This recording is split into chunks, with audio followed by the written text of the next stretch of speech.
Auburn and Alabama meet in one of the fiercest rivalries in the sport. It is the 88th edition of the Iron Bowl, this time with Alabama's playoff hopes on the line.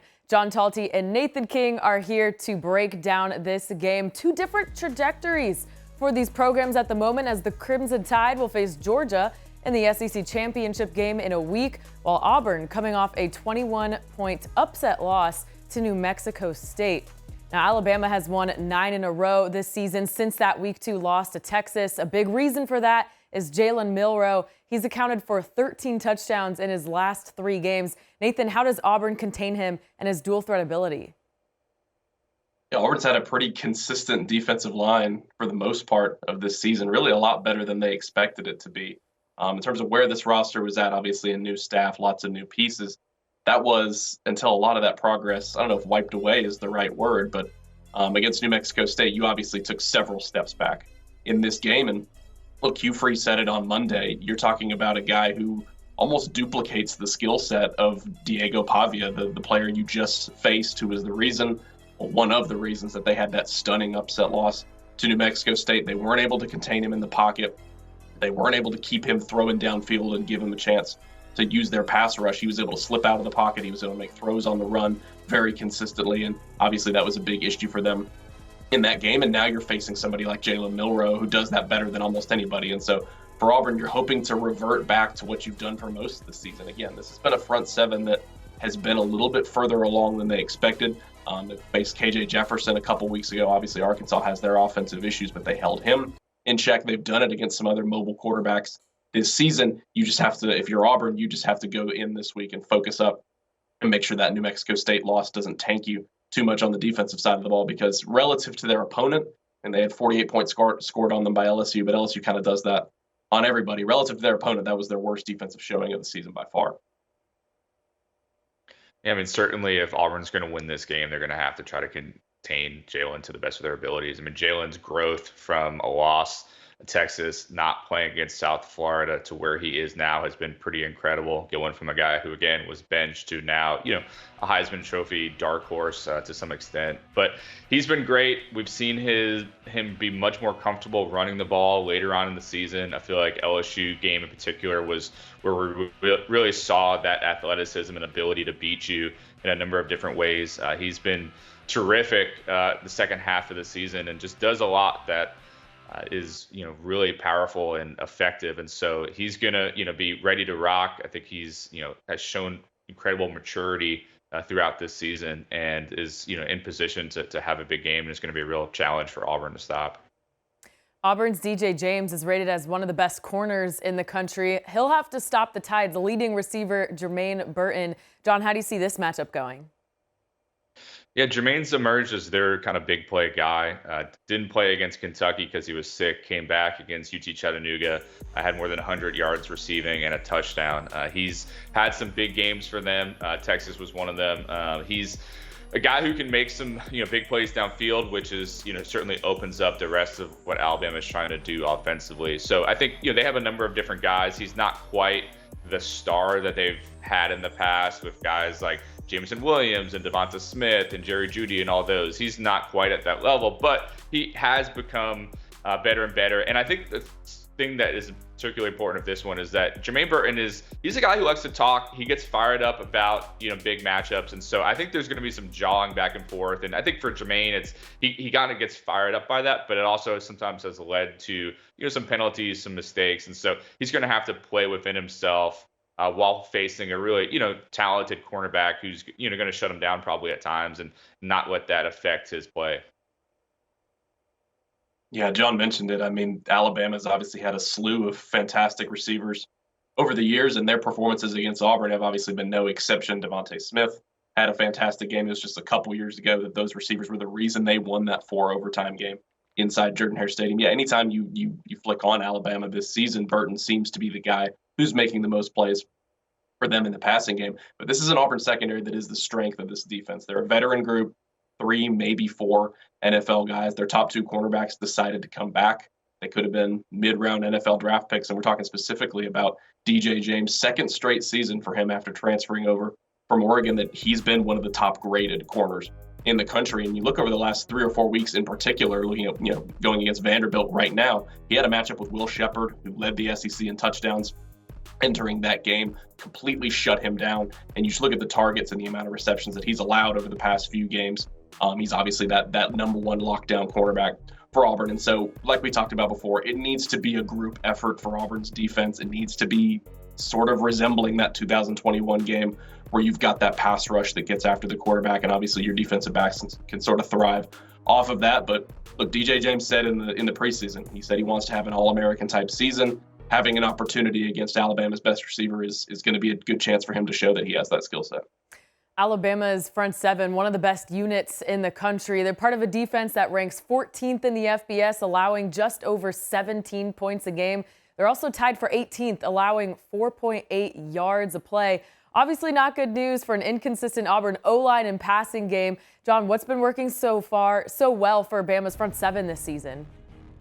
Yeah, I mean, they're really talented. I think they have a good group up front. I think their linebackers are really good. Obviously, they've got, in terms of pass rushers, guys like Dallas Turner and Chris Braswell, who are two of the best in the SEC. They've been without Deontay Lawson, and it's, I think, unclear as to whether he's going to be able to play in this game. He's been a big part of that defense in the middle as well. Trez Marshall has done a good job stepping in for him, but Lawson, their signal caller and someone who's, been a key cog to the defense. But I think we've seen, up front, they're able to, get pressure on the quarterback. They've got strong linebackers. They're gonna make things tough for Auburn. I think we saw against New Mexico State, when you're able to kind of take away the run game, how that impacts the rest of Auburn's offense and trying to make, Peyton Thorne beat you. I think that's a scenario that Alabama would be okay with. And I think outside of Jaden Daniels, who, again, I think, Nathan kind of mentioned, LSU is just going to put up points on everybody, and Daniels, had a really good game. But beyond that, they've done a really good job over the last 6 games or so in particular of, really stopping the opposing quarterback and making life difficult for him. So it's going to be a challenge for Auburn in that department. Yeah, like a lot of areas on this roster, you felt like it was a big step back in that New Mexico State game. Now, granted, Auburn's 3-game winning streak was against arguably the 3 worst teams in the league, but they did feel like for the first time this season they were starting to have offensive confidence.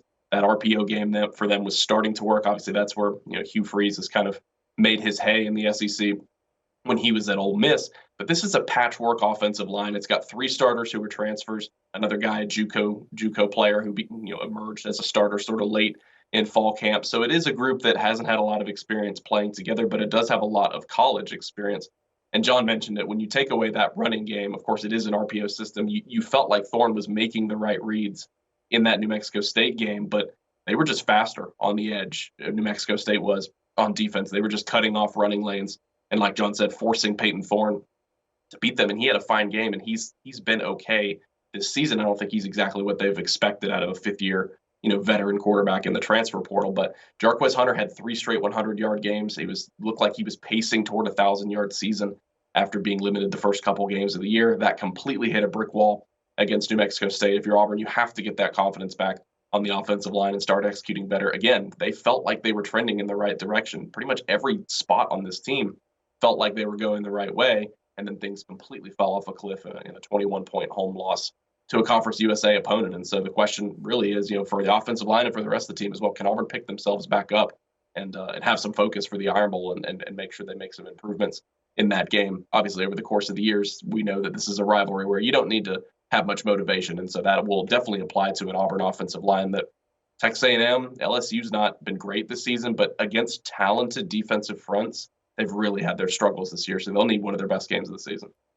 Well, one thing Auburn has going for it coming off that loss is Hugh Freeze. He has the rare distinction of beating Nick Saban twice. Though Saban wins the head-to-head record 3-2. John, you know these coaches well. What can you tell us about the relationship between these two? Yeah, there's a lot of mutual respect between these two. Hugh Freeze beating Nick Saban 2014 and 2015 was a huge moment for Freeze and Ole Miss at that point. And I think what it did was and Nick Saban's talked about this publicly, it forced Alabama to change some of the things that they were doing defensively. They just had fits trying to stop what Hugh Freeze did. And even, ultimately hired Dan Warner, who was Hugh Freeze's offensive coordinator there, as an analyst. And, we're kind of asking like, what were you guys doing that was so effective against us? And that was something that I think led to changes for Alabama. At one point, Nick Saban tried to hire Hugh Freeze after he was ultimately, I think, resigned from Ole Miss. It didn't work out. But this is someone that he, has a lot of respect for, has had difficulty stopping. Hugh Freeze is, certainly one of the better offensive minds in the country. And I think there's an expectation that he's going to have some things dialed up in this game that are going to be challenging for Alabama to stop. Now, the Crimson Tide have won 3 straight in this series, but you never know what's going to happen here. Last time, Jordan-Hare, that was a scare for the Tide. They needed 4 overtimes to pull away with the 24-22 win. So, Nathan, what's your key to a win here? First of all, everyone wants to get off to a hot start regardless of what game you're in. But we've been talking this whole time about Auburn's confidence. It was deflating. Doesn't even begin to do it justice, that New Mexico State game.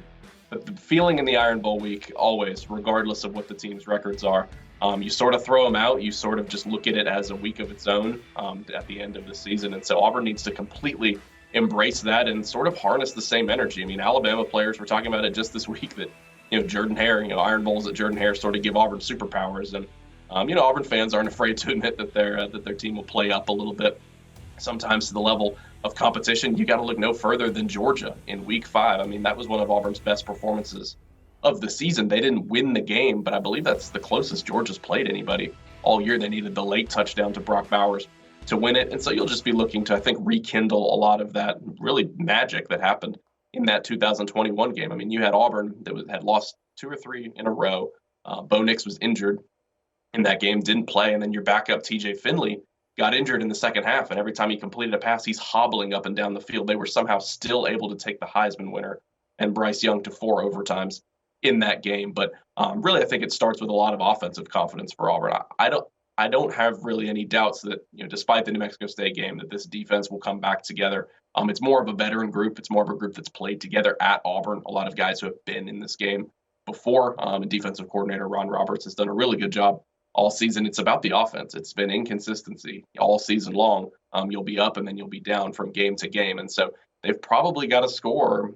Even if you hold Alabama down a little bit, you've got to score at least 21, 24 points to even give yourself a chance in this game. And so John talked about it. Hugh Freeze will have some stuff dialed up. Maybe you get an early touchdown. We've seen that in Iron Bowls over the years at Jordan-Hare, where Auburn's able to get some momentum, because I think if they get that early in the game, it should be competitive for most of the way. Yeah, Nathan nailed it. I think for Alabama, your hope is to do the opposite, right? I think you want to try to take the fans out of the game. I think you want to get an early lead. And I think you can do that with the run game. I think it's trying to establish, a dominating presence. I think they've had a number of running backs who have been really good this year. They've got a stable of 4 or 5 or so. We saw quite a few of them against UT Chattanooga, but whether it's Jace McClellan, Roydell Williams, we saw a decent amount of Justice Haynes against UT Chattanooga. They've got some really strong running backs. The offensive line has improved quite a bit, I think, in recent games. And then, of course, you've got Jalen Milroe and what he's able to do with his legs. So I think if you can try to, start off the game showing kind of, hey, we're going to be physically dominant up front. We're going to run the ball and just try to take that crowd out of it. Nick Saban's talked about, when you go to these tough road environments, you want to see fans sitting on their hands, right? And they were able to do that against Kentucky. They haven't had as many tough road environments this season as they did last year. And Auburn is the toughest. I've been to quite a few Iron Bowls in that place. It is a ridiculous atmosphere. There's some sort of magic in the air, as Alabama players have talked about, that leads to Auburn, no matter how good or bad they are leading up to that moment, to always be competitive. And so you want to try to take them out of it before they gain that confidence, before they gain that momentum to think, hey, we can hang up these guys and we can beat them. And so I think if you can establish the run game early, show that you're going to be kind of physically dominant all game, I think it can, lead to those things that you want to happen later on in the game. Yep, one of those games where you throw the records out the window. Anything can happen. John and Nathan, thanks so much. A reminder, this is our SEC Game of the Week on CBS and Paramount Plus, kicking off at 3:30 Eastern. And for more on the Iron Bowl, check out Bama 24/7 and AuburnUndercover.com. Our experts bringing you the latest and best information on all things Crimson Tide and Auburn Tigers all year long.